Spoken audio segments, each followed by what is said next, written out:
কতজন নবী রাসূল আল্লাহ তাআলা পাঠিয়েছেন? আল্লাহ তাআলা সুস্পষ্ট করে জানাননি কতজন। কিছু কিছু হাদিস থেকে পাওয়া যায় লক্ষাধিক রাসূল, নবী এবং রাসূল আল্লাহ তাআলা এই পৃথিবীতে পাঠিয়েছেন।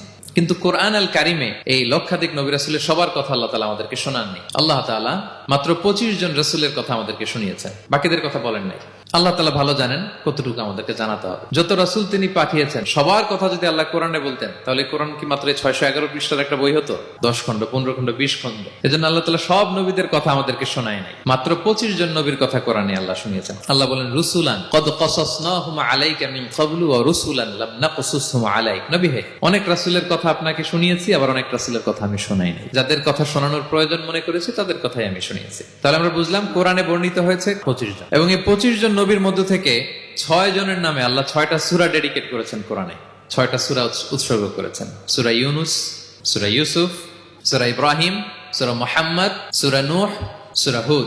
6 নবীর নামে আল্লাহ তাআলা 6টা সূরা ডেডিকেট করেছেন। এবং এই যত নবী আল্লাহ তাআলা পাঠিয়েছেন সব নবীর উপর ঈমান আনা আবশ্যক। It's compulsory to believe in every messenger sent by Allah subhanahu wa ta'ala. To validate our faith, আমাদের ঈমানটাকে প্রিজার্ভ করার জন্য সব নবীর উপর আমাদের ঈমান আনতে হবে।